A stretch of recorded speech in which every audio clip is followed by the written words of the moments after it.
Welcome back to Teach a Man to Fish channel.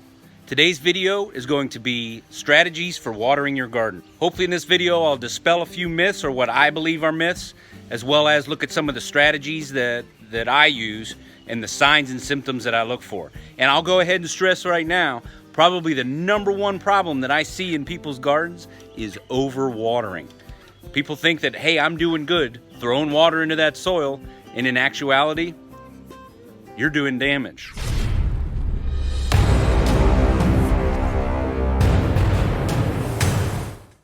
Let's go ahead and head on out to the garden.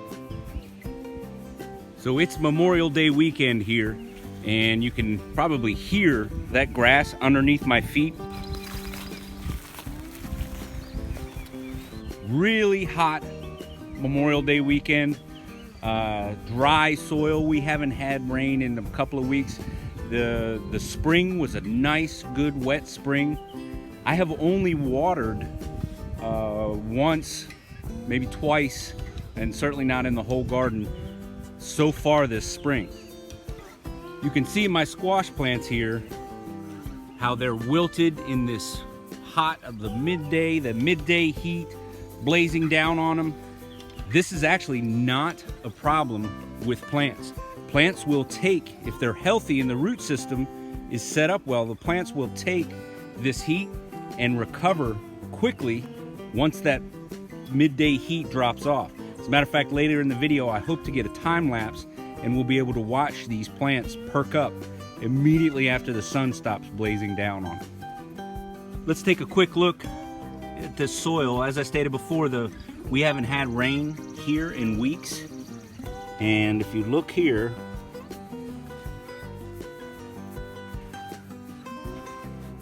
we're probably not getting till damp soil until about 1.5 inches down.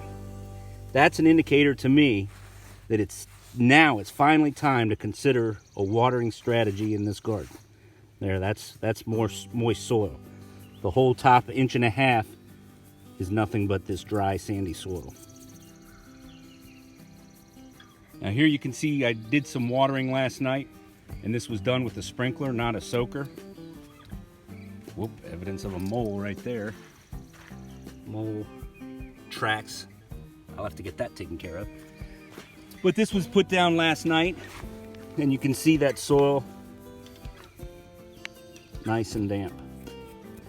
And these pepper plants handling this midday heat, we're looking at 96 degrees right now. I'm sure it's even worse. That's 96 degrees air temperature. I'm gonna go ahead and get a thermometer and see what it is in the direct sunlight. When you're doing your layout of your garden, one of the things to take into consideration is how you drag the hose or paths that you establish for the garden. How they'll go through the garden is something to take into consideration, not necessarily a critical. But I can drag that hose right down my path here, lay that down,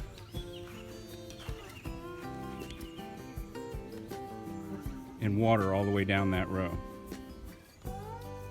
One of the best and most effective ways to water is to just let that water pour directly onto the ground as opposed to broadcasting out. It is about efficiency. As you apply that water, it's soaking directly into the ground. You lose less to evaporation. It's a myth that there's any reason to not water during the day.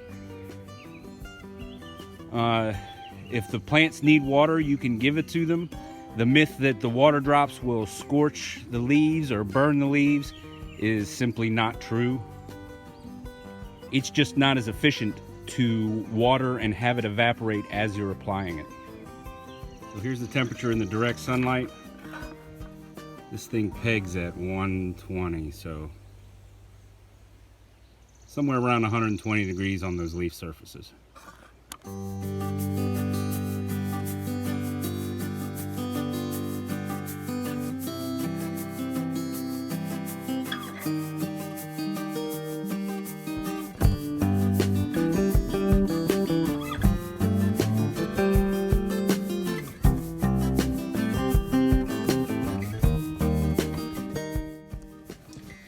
This is probably one of the most common myths that exist out there, that wilting plants means you have to do watering. You're in an emergency scenario. This just isn't true. Midday wilting is normal, and in fact, I believe it helps the plants draw moisture up from the ground and nutrients up through the stem into the leaves.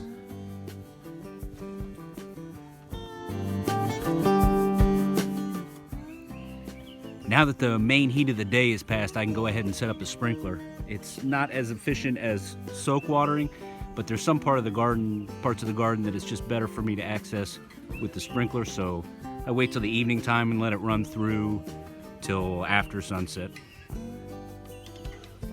Now you can see late afternoon, this garden is completely recovered from that wilt earlier today. The other thing that you'll notice in that time lapse is that the mature plants with a better root structure recovered quicker from the wilt of the heat, the midday heat, as opposed to the less mature plants take a little bit longer to recover. So one of the things that you're trying to accomplish in your watering strategy is the development of the root system. You want your roots to develop, dig deep, run and find the nutrients and water that they need down low. You'll have a healthier plant. If you're watering every day and keeping those roots running shallow, your plant won't be as hardy or able to survive the heat or the drier times or all the stresses that come with as the summer goes on. That 1 inch of water per week is definitely a myth. Your plants need water when they need it. If it's there in the soil for them to take it, you don't want to be giving them more water. You can actually kill your plant with water. If you're getting the leaves that are yellowing, not a healthy looking plant, sickly, the plants have to have space between the roots in order to uptake both the nutrients and water when it needs it. Overwatering can cause fungus and other diseases to spread through the garden. So again, I'm probably 2 months into the growing season this year. This is only the second time that I've watered in the garden, and the other one was just a couple of days ago. So I went 2 months without applying a single bit of water, and we did not have one of those soaking wet springs. And my garden is exploding right now. It's the healthiest we've had in years. Prior years, there's always been too much rain coming down into the garden. The rate in which you apply water to the ground matters as well. You want to do it in a slow fashion or a soaking fashion.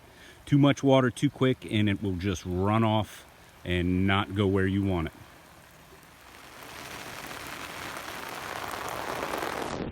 The other factor that will impact the amount of watering that you have to do is the type of soil that you have. Is it quick draining, like a sandy, loamy, or clay soil? Will it hold the water, or is it going to run through quickly and evaporate? Do you need to modify your soil? Is one of your strategies need to be getting some clay or some loam into your soil, or sand? So YouTube has decided that this video is perfect for your viewing habits, and this video is my latest upload. If you enjoyed this Teach a Man to Fish channel video, please click like, subscribe, share, and come on back for more.